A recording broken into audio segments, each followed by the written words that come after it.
I'm here with the bro, Eliezer, the rap god extraordinaire, the virtuoso. Damn. How you doing, my bro? What an intro. I'm doing good, bro. That's true. So just to let the audience in on how this came to be, I just dropped my first ever video, which was obviously a big step for me. And we went out to celebrate a little bit. And this was in Seminyak. We were cruising, we had a few drinks. And then it was like 12 and we were lost. We were trying to get home. But all of Seminyak is just resort. So if you're walking along on the beach, like we're trying to find an entrance back to the streets, but there was nothing. And there was like nobody within like 2 kilometer radius. It was dead. It was like much. 12 p.m. on a Sunday. Yeah. And then we see like a little beach house. And then there's you and the bro. And you're just like, you from New Zealand? I was like, yeah. And I was like, I recognize you. And the rest is history. We chopped it up till like 3 a.m. in the morning. Yeah, man. And we were cooking. Yeah, the vibes were on straight away. I was celebrating as well. It was my 27th birthday. That's right. Yeah. 27, man. Pivotal age. Yeah. You made it. Congratulations. We did it. Let's make it to 28, yeah? Of course. Yeah. So I guess we'll start, because for my own sake, I don't know a whole bunch about you.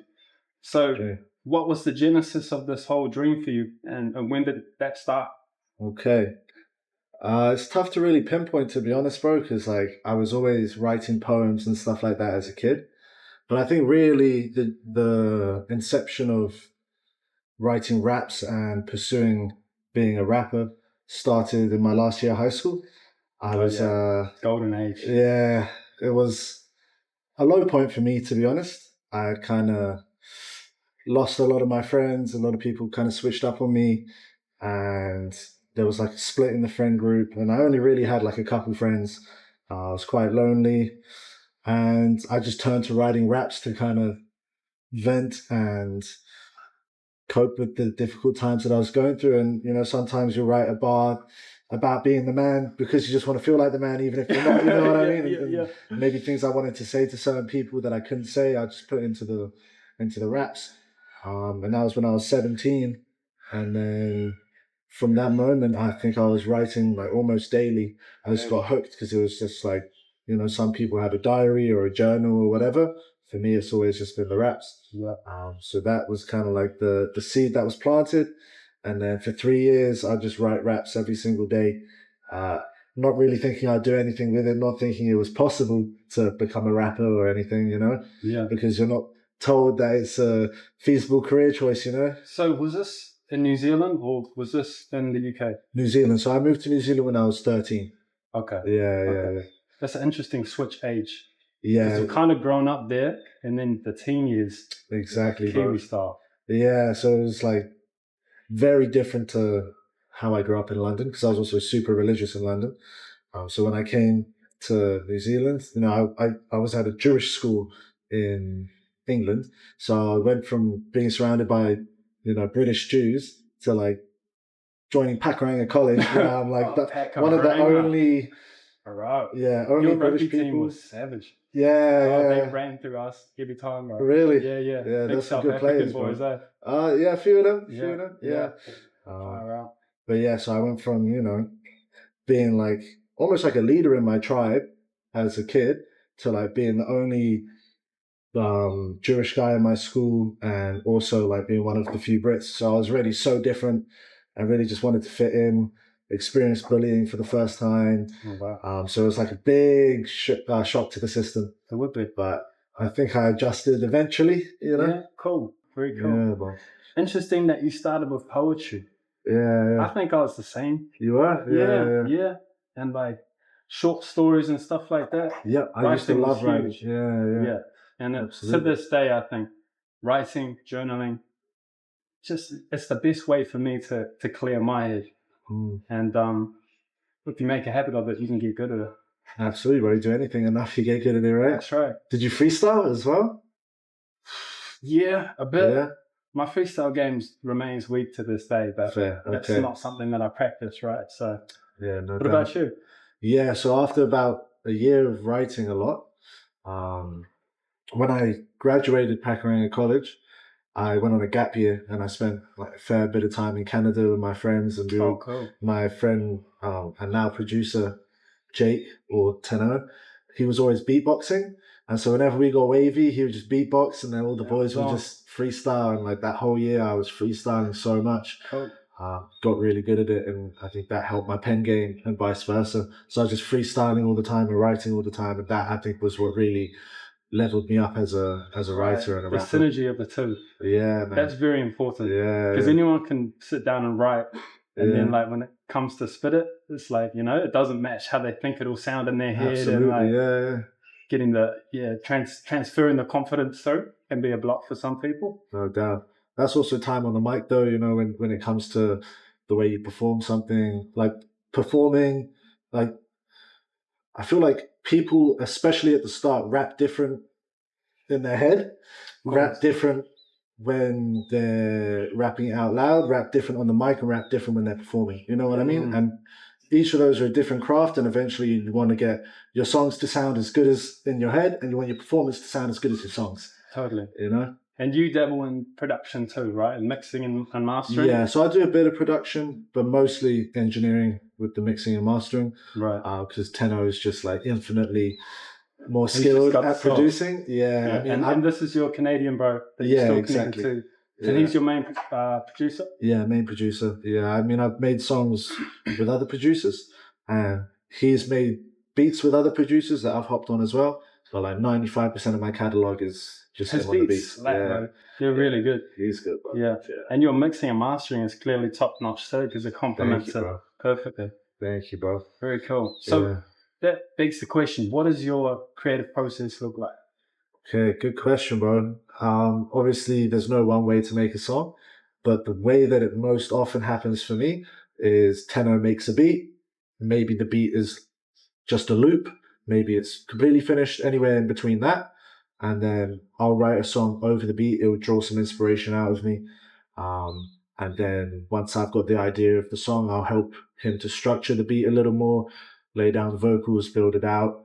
And then once we've got the demo, I'll either do the first mix, send it to him, and then he'll add some spices to the beat, and then I'll finish the mix, get it mastered, and we got a song. Right. Yeah. And how long does that process typically take for you? Because you're like a professional, right? Yeah. For me, it's like a side operation, a background thing sometimes, but still something I really enjoy doing. Yeah. So I can be quite perfectionistic with stuff, and it can take ages. And then, you know, if you write some stuff and you think it's fire at the time, and then you come back 3 months later and you're like, nah, I don't know if I feel it like I did then, you know, like I'm in a new phase of life now, and that reflected where I was at that time. Yeah, that happens a lot too, bro. Even with like full songs, I'll make a song and I'll be like, this is the one. And then like 3 weeks later, I'm like, this is ass. So it just goes to show you can't sit too long, No, I think if you feel something in the moment, you got to put it out. But with that being said, if you make something and 6 months later you go back and you still feel like, wow, this is good, then you know it's something you want to put out. Very true. But to answer your question, it's like anywhere from 20 minutes to 2 hours plus to write. That's really gone to hell. Yeah, honestly, bro, some of the best stuff took me like half an hour. It just flowed. That's I just crazy. enter a space where I'm just downloading the bars. It doesn't even feel like it's me writing it anymore. That's what every artist is chasing, bro. That flow state. We all know what it's like, you know? Absolutely. And I think if I'm trying to force something, it's usually not as good as when it just naturally happens. Totally. And for me, I find that if I'm stuck on something for ages, and I just have to move on. Absolutely. You know? And energy's better spent where there's inspiration, you know? 100%. Because if you stay too long there, then for me, I can start feeling like, it's dead, you know? It's over. But if you just like stick it a little bit and then hop on to the next, and then like, you know, you can come back at any time, re-inspired. Absolutely, bro. That's happened with a bunch of my songs where like the first verse is just like boom, effortless. And then when I start to write the second, I'm like, this is not hitting. I don't know why. But all of a sudden something switched off, and then I'll go back to it one time, nothing happens. 2 times, nothing happens. Maybe the 4th time I revisit, for some reason, maybe something in my life triggered some inspiration, and then boom, the second verse comes even better than the first. Yeah. So fully. I can struggle sometimes because I like a storytelling style with it, and sometimes I myself don't know how to bring it all to a conclusion. You know, and it's just like sitting there. It's just some good stuff, but I'm like, what's the end point? I see. So, that's the thing, bro. Like songwriting in itself is also a skill that people don't realize. Like structuring a song or figuring out a way to bring the verse back to where you started, or lead the end of the verse into the chorus so that it all feels like smooth, like you're telling a story coherently and consistently. We've got that on things lock like now. that. Yeah. Oh, damn. You, not me. Oh, okay. I think you said we. Yeah. Well, thank you, bro. Yeah, I appreciate that, man. It's an experience, bro. And actually, the whole visual side of, because I know that a lot of younger rappers or earlier in the career don't have the production value that you offer in your videos. Yeah. They are solid. Thank you, bro. I've been showing people and they're like, this guy's like on. Thanks, like you have bro. like full not costumes, but you know, like everything is cohesive. Oh, of course, yeah. You want costumes. You like that was the thing. Never started like that, you know. It started off with me in front of the camera feeling super awkward, like watching it back, like what am I doing with my hands, rapping like this, you know? To the point where now, especially at the start of this year, I was like, you know what? When it comes to my visuals, these are like the number one asset that I'm using to market my music. So I want to invest in, you know, making the best visual possible so that my marketing dollars stretch even further as well. And so I started thinking about set design and costuming and storytelling in the visual as well, rather than it just being like, oh, let's go to a cool place and rap the song. You know what I mean? And that, I think, is what took it to the next level. Do you take care of that yourself, or do you have a team who is kind of into videography more that helps guide that process for you? I am pretty hands-on to the point where I think it might be a bit of a detriment at times because it takes away from maybe what the director can offer. I understand that though. Yes, because I have a vision, you know? Exactly, you've got the vision. Yeah. No one else can see it. Yeah. But yeah, there is a delicate art of allowing them to bring their skills and gifts to the table. Absolutely. Too. So it has been a bit of a 50-50 with ideas and the vision, a lot with my long-term collaborator, William Slingsby. So he did the Bags video, he did the To the Sky video. Was he Kiwi? Yeah, Kiwi guy. But my most recent one, the roll-up video, I fully just put in his hands and then just helped him execute his vision. Cool. And it came out really, really good. I think with the other ones, because me and Will work so closely together, we would always just like sit down and be like, okay, what do we want to do for this? Which was why it was a little more collaborative. Synergistic. Yeah. But with Jacko, whatever you want to be called, bro. You've got so many different variations. With him, I think I just kind of wanted to take my hands off of it and see what would happen. And I'm stoked with the result we got. So I think moving forward, I'll probably operate a little more like this because I'm not a videographer. I'm not a director. Even though maybe that's something I love to come up with ideas, I think leave it to pros. I'll put my 10,000 hours into music. You got your 10,000 hours into the videos. Exactly. I mean, you only got so much attention you can spend anyway. You don't want to kind of like overwhelm yourself with all of these different aspects. But I do fully understand the idea of when you have a vision, you can be precious about it. Hey, you're like, I just want it to be like this way. And because I'm facing that right now. Even the other day when we were talking to your bro, who's got like a super large follower. So like 2 million, right? I'm not sure, to be honest. Yeah. It's big, man. Yeah. And like I showed him my first reel and he was just like, we watched 10 seconds, he's like, nah, trash.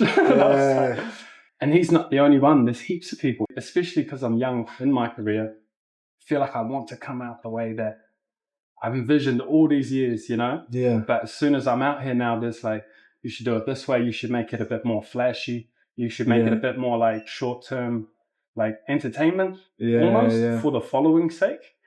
And it's like a crossroad, like right out the gate. It was like, there's been 4 or 5 people and they're way further along the journey than me. Mm-hmm. So it's like, do I swallow my pride here and kind of adjust my flavor to match? Or I still believe to this day, I'm going to do it my way from my core. It's going to work eventually. Yes. You know? Go with this, bro. That's my best advice. And to any other creator out there, I've had this my whole journey as well, where people say, you should do this, you should do that. And you know what? Maybe they're right. Maybe there's some value in that. But if you change who you are for an outcome, you're not going to be happy when you get the outcome because you've had to compromise, you know? Completely. I think you can achieve your dream the way you want to achieve your dream. If you start making all this like hyper attention The ADHD TikTok style, type stuff, you know, you're not going to be yeah. stoked that that's what blew you up, and you're also not going to feel like you're offering the right value you want to offer. And then you're going to You have know? to feel like you have to maintain that. Exactly, bro. Because that's what people gravitated for. Exactly, You know? bro.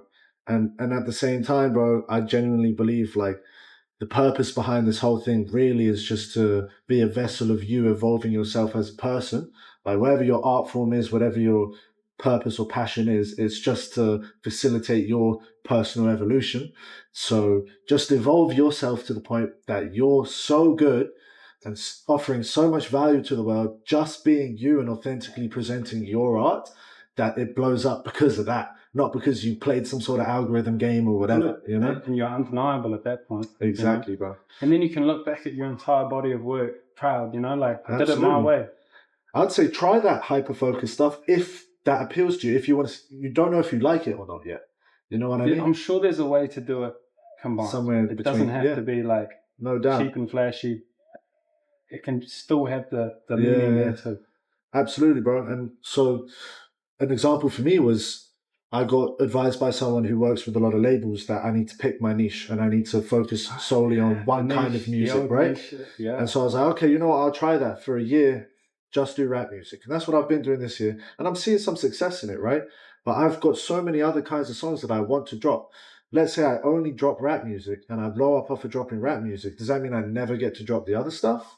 Exactly. If so, that's not my dream. Right. Because my dream is to be a multi-platinum selling artist in multiple genres. You know what I mean? Yeah. And if I have to compromise on that to get some sort of external result, I'm good, bro. I'd rather just, if it means a little less money and a little less following, but I get to really do whatever the fuck I want, whenever I want, I'll choose the freedom over success. 100%. Because you want the success for the freedom anyway. And I believe that the success is inevitable anyway. It just might extend the time a little bit. But if you're enjoying the journey, it doesn't matter. So obviously we're in Bali now. Mm-hmm. And you've been here for how long? Coming up on 2 months. 2 months? Yeah. And you still have more to go? In terms of my trip, yes, but not in Bali. I think so I'm 10 days short of 2 months. Once 10 days are up, I'm out of here, at least for the rest of this year.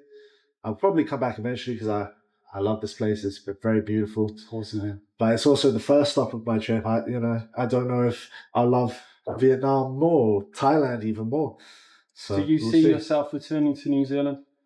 Yeah, my closest friends and my family's there. Home base, yeah. It's my home base. I think the way that I see it at the moment is I'll spend some time of the year there, get my bag up, and spend most of the year traveling. Yeah. Lord willing.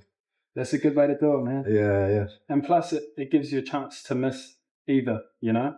You're away for a while, then you're thinking, I want to see my people and recharge. Then you're here and you're like, I want to explore an adventure, you know? Yeah. Keep it kicking. I think I'm in that period in my life where I want to see the world, but I don't want to go for 5 years and never see my family. Like it's too important to me. And I also have left England as a kid. So I know what it's like to leave your tribe and start afresh. I don't want to do that again. I want to go out into the world and become a better version of myself for my tribe back home. Right. You know what I'm saying? Yeah. So that's my intention. I love that. Yeah. So bringing it back to New Zealand. New Zealand hip-hop scene is not huge. It's not huge. No, really, no. There's like, you would know better than me, but maybe 15, 20, like big reputable names, you know, that recognize it. Yeah. Yourself being one of them, I would say. We made it. We got on the list, baby. So, having said that, do you have like a top 5 or a top 3 for NZ talent? Damn, that's so hard. And I'm probably just going to say my homies, you know? All the bros, yeah. Man, I'll just spitball some stuff that comes to mind. I think there's some cats that are pretty early in the game right now that are going to make some waves. Like Jack Hammond is super early, but he's kind of been welcomed into my team with open arms because as I left the country, he started making videos with my videographer. I was mentoring him about how to maneuver the scene a little bit. And so I kind of handed the baton on to him for a bit while I go around and travel, and I'm trying to help him succeed as much as possible. But that's because, yeah, he's a good dude. His vibes are on, but I really believe that he's got potential. I see a lot of, my earlier self in him, in the things that he's doing, even in the way he raps. So I think he's got mad potential. I think he's going to be someone to keep an eye and ear out for. Is he a younger dude? I think he's a couple of years younger than me. Like early 20s. Yeah. And he has a body of work out before, but I think he's kind of rebranded himself and now is just dropping under all the music that he's worked on with me and Tenno as like his I new have wave. to check him out. Yeah, he's got some nice stuff, bro. And the most recent one we made, Do Not Disturb, might be out by now. I don't know. That was hard, bro. So I was like, yo, let me rap on that one. And then I tried to write to it, and I was like, nah, it's not as good as his first. So I'm just let him. That's all yours, about. I couldn't catch it, so it is what it is. Okay, who else comes to mind? Jack Hammond. Who do I really like? I don't want to just name names. Obviously, Tom Scott's the GOAT, in my opinion. Tom Scott's the GOAT, bro. You can't go past I think if Tom Scott was born in Detroit, he would be like the Eminem. He would be Eminem level success. It's just because he's so Kiwi. He's like he's also very humble, Very humble too. Like he's got the bars. Yeah, bro. His pen game is like, it's unreal, bro. It's world class. Yeah, bro. It's like top 10 maybe. But I think global. because it's so Kiwi, it's hard for people outside of New Zealand to digest it. But it is on the level of like 1% of the 1%ers. Absolutely. With his pen, and even songwriting, bro. Like he's got beautiful songs as well. I bet he had big opportunities elsewhere that might have felt like selling out or something like that. He's kept it super real with his flavor. Yeah, absolutely. And I don't think there would be a lack of people trying to get him, on their stuff or to collaborate with certain people. But he just seems like a real, his people, his tribe, his music, his art. Yeah. It's not about the numbers, and that reflects. And that's a good example going back to what we were talking about before. Exactly, there's a man who kept it real from day one. Yeah. And look, I mean, he is renowned as the New Zealand GOAT. Yeah, and hometown hero, bro. Hometown hero. And if you're talking New Zealand hip hop, you can't go past you gotta bring him up. Yeah, no doubt. Yeah. Just multiple of his projects, Homebrew, At Peace, Amadale Bowling Club, like everything he does is like just fucking that's the thing, top notch, The consistency, the quality, the longevity, yeah. That's the big part. Substance that's too, the bro. Big one. Yeah, no doubt. Ticks all of the boxes that I want in a rapper that I listen to, Yeah. Wow. So all right, we've got Tom Scott as well. See if I can pull one more. I gave like a go an upcomer. So let's find someone in between who's like been in the game for a bit, maybe, that I feel like hasn't quite reached their peak yet. Someone that like I actually listen to. Yeah, I think Kako, who's on my song More to Believe, I think he's got insane production. Yeah. He made the beat for More to Believe as well. And he makes real cool music and he's got bars. So I think he's been in the game for a bit, but he's just scratching the surface of his potential. I think if he really moved a couple of things around, had some different approach to the way that he releases music and the way that he markets his music, I think he'll see a lot of growth in the next couple of years. And I recently had a phone call with him, just giving him a bit of game as well. Cool. And I think he's going to start implementing these things. And I'd be surprised if he doesn't join that list, at some point. Yeah. But it's all about, I think the reason why I'm even part of that list is just out of sheer force. You know what I mean? Because I dropped over 100 songs over the course of my career, like probably over 150 at this point. Wow. So it was like, that's a serious. You're gonna fucking pay attention. One way or the other. It was like that. When did you drop your first song? First one was start of 2018. Yeah. Okay. So like 6.5 years dropping. Yeah. Far out. We're getting that deep into the century. Yeah, bro. I felt like, that's like the other day. Yeah, not really. Nah, it feels like the other day and like a lifetime ago at the same time. Wow. So how was that? What's that song called? And like, How did you feel dropping that? Was it like, were you mad excited or a little bit I was like, anxious? it's time. It's Yeah, time. it's time. But I remember listening to it and being like, holy fuck, I'm going to make it.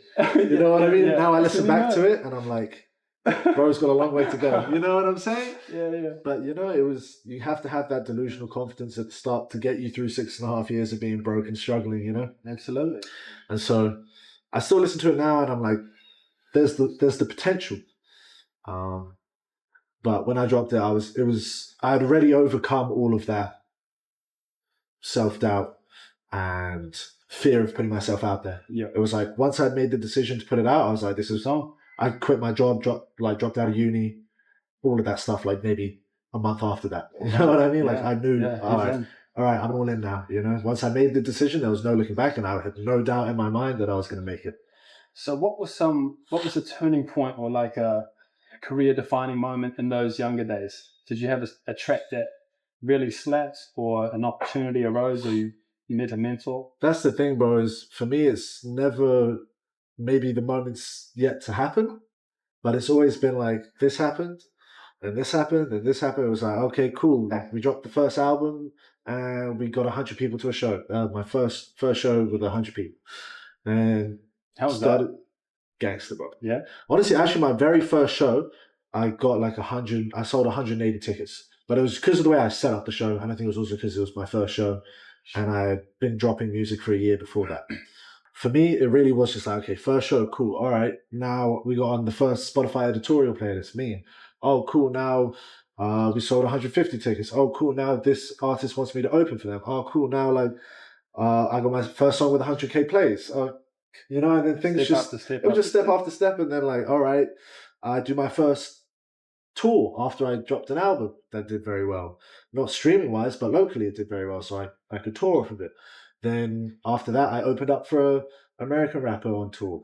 Cool. Probably because I just came off the back of my tour and it was successful. Yeah. And then after that, you know, I opened up for an even bigger artist and performed to 1,000 people. And it was just like, if I didn't go through all of these steps, I would have never been able to perform for 1,000 people anyway. 100%. You know what I mean? So it was never just like, oh, this thing happened and I got this massive opportunity. It was just like grinding, laying a brick a day for 6.5 years. And then I turn back and I'm like, oh, shit, I got like a few walls there. You know, there's a table and some chairs. Like, and sometimes you lay a big brick and sometimes you lay a shit brick, you know? Completely. It's just... And the steps you take towards your dream is what creates the person capable of making it a reality. Exactly, you know? bro. Exactly. I know that if I had achieved my dreams at the time that I wanted, and I still haven't, but if it had happened at that time, I couldn't have handled it. There was no way in hell. I would have fumbled that badly. Me too, bro. Me too. And that's why I'm at the point now. I even said this to Tenno on a phone call today. I was like, every year that goes by, I'm more grateful that it hadn't happened when I wanted it to, because I'm still dealing with a lot of stuff. And whenever it does happen, that's because God thinks it's time and thinks I'm ready for it. And so I'm in no rush now for it to happen. I know that it will be divine timing when it does. And the longer it takes, the better version of myself I'll be. So even better, you know? Yeah, completely. Yeah. Having said that, but that's the staircase, your staircase to success. Yeah. Has there been moments like the low points? Like, have you thought about hanging it up or pivoting or anything like that? Never thought about quitting, but there's definitely been low points. But I've just got that delusional optimism and self-belief that just drives me. Yeah. I'm a little less over the top with it now, because I feel like back in the day I'd be like, I'm the next Kanye. Yeah. Because I wanted to believe it. You know what I mean? Of course. And there's power in that to an extent too. Absolutely. I have a bar actually that is visualizations and affirmations I'd scream aloud, only trying to believe it is transformed and I be it now. Whoa. You know what I mean? And I feel like that's kind of where I've got to the point now where it's like I just embody it. I am it. I don't need to affirm it to other people to get them to believe it, to validate it within myself or anything like that. But during the journey, there are low points where you need to scream it in the mirror to get you through that moment where you played a festival and there was more people on the stage than in the crowd. And you know what I mean? Like you do a gig and no one's feeling you.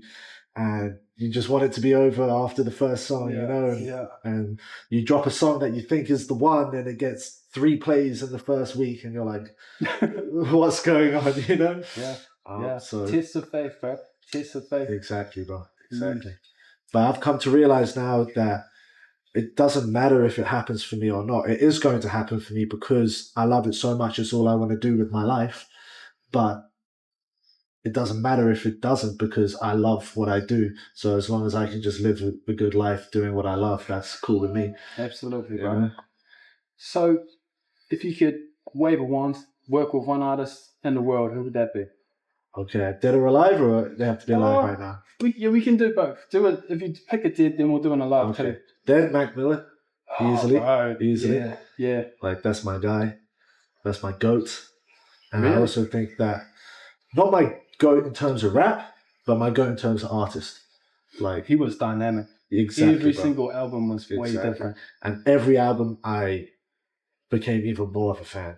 It was like, how has he got the soundtrack of my life? Like, I'm growing up with him type shit. You know what I mean? Fully. So he was my favorite when I was like 15, 16. Yeah. Just starting to get into that lifestyle that, you know, like that he was rapping about. Yeah. You know, partying and having your fun and whatever. Likewise, bro. And honestly, for me, like, he was one of the people that got me into rap because, you know, how many rappers kind of young white Jewish boy look up to? You know what I mean? And Mac Miller ticks all of that. You know what I'm saying? Jewish, he was, yeah. Wow, so I was like, so obviously he's going to be one of my faves, but then even with like swimming and circles, I was like, what he was talking about in those songs just spoke to me so deeply in that chapter of my life too. So it's just, you know, that's those are quality pieces of work. Oh, bro. During his darkest hours. Yeah, you know? Bro. Yeah. And he was still able to show up, translate it for the people. Yeah, bro. It was actually quite emotional listening to Good News. Good News. Yeah. That was sad, bro. Yeah, I mean, he knew. He saw it coming. Yeah. And he said goodbye. And it was like, wow. Pretty much, bro. See you, Mac. Like, that was a childhood hero. I've still got a picture of him on my wall. Yeah. You know, to this day. No, he wouldn't have been 27 Club, would he? He was older than that. No, he was 26, bro. He's 26? I think he was 26, bro, yeah. Oh, because I suppose it's been a while since he passed as well. Yeah, bro. Wow. That's what tripped me out when I turned 27. I was like, damn, I'm older than Mac. Yeah. That's crazy, man. Like, that's always big, bro, but... Wow. But damn, yeah. Okay, so now, living. Damn, that's such a tough one. I think I'll probably have to go with J. Cole or Russ. Yeah. I think me and Russ would probably make a better hit, but me and J. Cole barring off would be pretty gangster. That'd be sick. Yeah. Okay, so kind of on that topic, the 3 goats right now, Kendrick, Cole, Drake is in flux. Drake took some critical damage as of late, but you can't argue with his body of work. Undeniable, bro. Yeah. Do you agree with that? Of the 3, it's all subjective. Like, who have you connected more to throughout your time as a listener? That's the thing. I love Kendrick. He bodied Drake in the beat, but he's not in my top 5. Just because there's rappers that I've resonated with more. You know what I mean? Yeah. But like, do I think he's a better MC? Probably, yeah. Like, but it's just like his style, and I think just because of who I am and the upbringing I've had and the life I've lived, it's harder for me to connect to some of the stuff he talks about. You know what I mean? But for some reason, Cole speaks to my soul, bro. Like, there's verses that every time I listen to it, I'm tearing up. Like, how does he do? There's this one verse from a song he actually did with J-Hope, which is like the K-pop guy. Oh, no shit. Yeah, bro. He says, I'm deep in with this rap, and it's all a N-word knows. I ain't done nothing better, it's hard to let it go. Yeah. But like a father watching his daughter walk down the altar with tears in his eyes, you gotta let it grow. Wow. And it's like, that's like me, bro. Like, I feel like he dropped that song at a point where I was like, feeling like I had to let go of my desire to make it as a rapper. You know what I mean? But I was thinking, like, I'm so deep in this 7 years straight. I've just been going. Yeah. It's all I know now. Like, how can I let this go? But God wanted me to let go of this need and burning desire to have to make it, to feel this sense of self-worth in myself. It wasn't letting go of rap, it was letting go of that. Wow. And so That's powerful. that verse came to me while I was going through that. And even now I'll be on my bike in Bali and that verse will come on, I'll be like, fuck, it's the dust. You know? Oh man. Cole's had that effect on me at times too. He was another one when I was actually trying to because for a while my dream was to be a rapper. And he was like the main artist I was listening to at that time. Yeah. Kendrick too, and then Kendrick kind of veered and he went like jazzy, and I don't know, I'm not hating, but his earlier stuff I was like, damn. Good Kid, Mad City, obviously. Crazy. Yeah. Section 80. Yeah, he's got classics on classics. Classics, and even before, bro. The Heart Part 1, you heard the first ever one? I have. I think it's on Overly Dedicated, right? I don't know. Yeah. It's to the Umi Says beat, a Most Def beat. Yeah. But just like, there's something about an artist come up when you can hear that hunger in their voice. 100%, bro. That you can't replicate it later. Nah, you can't. I think a lot of rappers, some of their best work is just before they blow up. Yeah. Because it's the best they are at the stage of their come up music. You know what I mean? Yeah. And that hunger can't be replaced. And it happened with Kendrick and Cole. Now they're the old lion, you know? Yeah. They're not the young wolf. They're not even that old. But now they're top of the mountain. Yeah. And their bars reflect that. Now they're talking like fake people, money problems, you know, stuff like that. Yeah. Which is interesting. It's like from a journalistic perspective, I suppose, but less relatable. Yeah, I think a lot of young people can always resonate with the come up, you know? 100%. I think there's more people on the come up than those who are That's for sure, bro. You know what I'm saying? So that's for sure. That's why it's also way more relatable for the masses. 100%, bro. There's something I wanted to just bring to your awareness, but it's like there's a chart, right? And it's like the beginnings of something going slowly. Yeah. Gradual incline, and then there's just this big upswing moment, you know? And that's like the story of success for so many people. You know, you're toiling away for years, and then you just hit that thing. Yeah. It could be a song, it could be an opportunity, someone coming into your life. You know, bro. Given that you've put so much in the game, and given your passion, the quality of what you're dropping, I think that moment's inevitable for you, bro. Thank you, bro. Yeah, for real. It feels that way in the air right now, to be honest. I don't know if it's just hopeful, because if you asked me a year ago, I would have said the same thing. I would have been like, bro, yeah, any moment. You know? Asked me the year before, I'm like, yeah, bro, this is the year, you know? Yeah. But, I just think the body of work's there. The quality of everything I'm dropping right now is good. So I think it's capable of competing at that level. It's just now finding a way to get it to the masses. And however the universe decides that way shall be.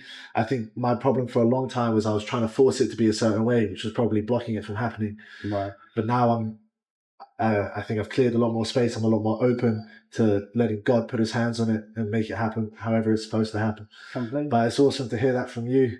It's true, bro. It's just another, like, you're a vessel of the universe telling me, like, hey, bro, it is coming. Absolutely. Just be patient, you know? I mean, we were talking about that, like, there's no coincidences. Yeah. The fact that we ran into each other on that night, bro. And it was your birthday and the day that I first dropped my first ever thing. Crazy. So we're both out kind of celebrating. Yeah. We both ended up alone at this one little point, and we just crossed paths and like, boom.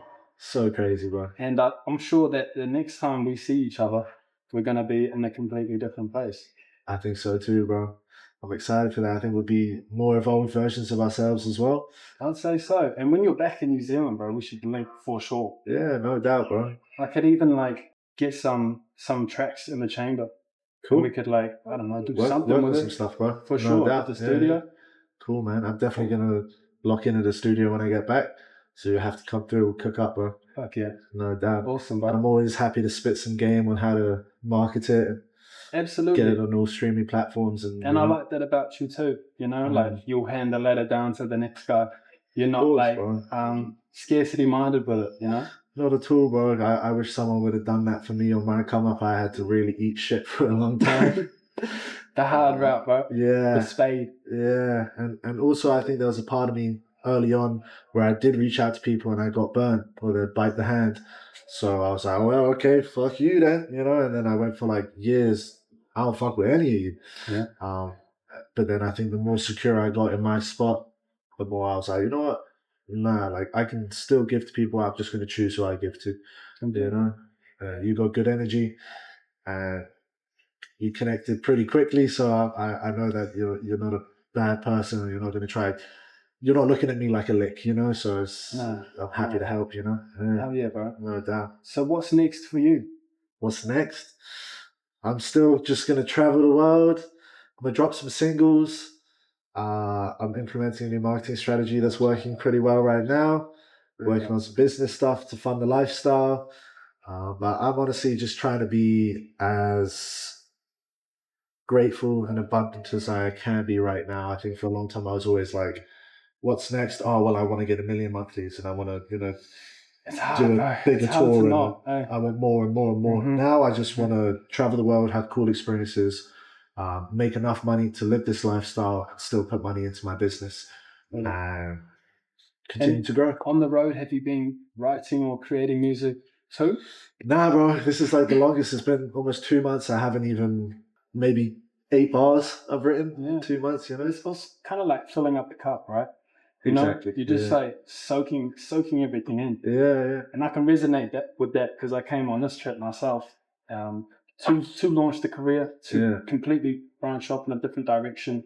I'm just soaking. I'm just like sponging everything up, you know. Yeah, and I do sit down to work every day, but I'm not locked away trying to make it happen because just living and experiencing is filling up that cup. Yeah, and it's right there on my fingertips. Whenever I do sit down to work, it's just, you know? Yeah, exactly. Because it's just been in the air, you know? I have no doubt when I feel the urge to write again that it'll just be hit after hit after hit. But I still got a ton of music to roll out, so I'm gonna roll maybe 2 more songs out this year. Try shoot some cool videos in Vietnam and Thailand. I think that'd be really dope. And then maybe album next year with a bunch of songs that I have in the works. But the funny thing is like, I have stepped away quite a bit from putting my head down and grinding, but the numbers are just going up right now, So it's like, it's funny, the moment I step away, it created the space for the universe to actually allow it to drift off into the source and send it right back to me, Wow. Very cool. At least it feels that way. Might be my delusional optimism again. I don't think so, bro. I can feel it. I can feel it. Yeah. So we'll see, bro. Like I said, I told you before off camera, like 3 songs have hit the algorithm in the past month. And if that ain't like an omen that things are starting to go up, like maybe I don't necessarily need to drop a bunch of stuff anymore. I just need to let the stuff that I have dropped breathe and live and grow, so. Well, up to 150 songs already. That's a body of work. Yeah. That's legit. You're not even like, rookie now by any means. And if you wanted to pull back on the consistency and really put all your eggs in like a song here, a song there, and then just give them out, I'm sure that would do well. And you've earned that right now. You don't have to be so like on the schedule with it, Absolutely. I think part of that was like me rushing to make it. Another part of that was just me speed running my 10K hours, I think I'm on 20K at this point, to be honest, bro. Wow. Like, I wouldn't be surprised. So I don't need to do that anymore. Now I can just sit back, relax, drop the music that I've got in the bag, and maybe next year when I feel the urge, it's time to go again, I'll go again. But I think after 6.5 years, I'm allowed a 6-month vacation. It's like I've been racking up the vacay time, bro. You've got your hours. My sick leave is stacked. So that's where I'm at, bro. Well, how about yourself, bro? What's next on the agenda? What's next for me is tomorrow I'm going to the Bali Time Chamber, which I've talked to you already about a little bit, and the views, but it's like the men's retreat. So that's going to be interesting, and I'm dying to get amongst that because been traveling for like 5 weeks now, and it's been awesome. There's been so much booked in, daily stuff, and exploring, working too, like every day at least 5 hours. But nice. It's been a lot, and I'm like glad now that I can just sit up the base for a little bit and just lock in, because now I've got all this stuff stockpiled, footage and all these ideas, and it's just time to like get them out. So I can't wait, bro. It's gonna be cool. Me too, bro. I'll be there for 10 days, And then I got one decompression week after where I'm just going to go somewhere chill, maybe my favorite place. I haven't decided on that yet. Yeah. And then just go through all the footage that I create there, and then like really lock into doing this like at a professional, predictable level, you know? I see, like releasing more of a schedule. A bit more of a schedule, Yeah, a bit more of like predictability for other people too. Yeah. And to get into a rhythm. That's the intention, is rhythm. Yeah, absolutely. One bit of advice I gave artists for a very long time, and I'm not really following so much myself anymore, but that's because I've got my foot off the gas, but is that if you want it to be your job, you've got to treat it like a job, you know what I mean? Which means show up every day, put your hours in. If you're releasing content, then release on a schedule so that your fans know when stuff's being dropped, and you're also holding yourself accountable. I need the 4 p.m. post on Monday, the 4 p.m. post on Thursday, the full-length video on Sunday, or whatever it is, you know what I mean? Like, have that schedule and that structure and that routine, because that's what you would have at a job, and you dress for what you want, not what you have. You know what I mean? That's right. So you got to embody it first, and then it comes, not the other way around. That's it. Yeah. So that's the plan, my friend. Okay. I really enjoyed chatting with you. Yeah, that flew by, bro. That flew by, bro. Yeah, man. Is there anything else you wanted to cover? Just before we leave, if you've got a dream and you're doubting yourself, you don't believe it's possible, you're looking right at two dreamers right now who given it their all, and I'm sure you can attest that even when things don't seem to be working out for you, or you're not making the same amount of money, it's still even better and more fulfilling than when I was making good money at a job I hated. Anything. That sacrifice is so worth it. Get rid of that self-doubt. Take the leap. The moment you take that first step, you're just going to want to start running from there on. So, that's it. I hope all your dreams come true, and take the plunge. That's it. Thank you so much, my man. Cool. Pleasure.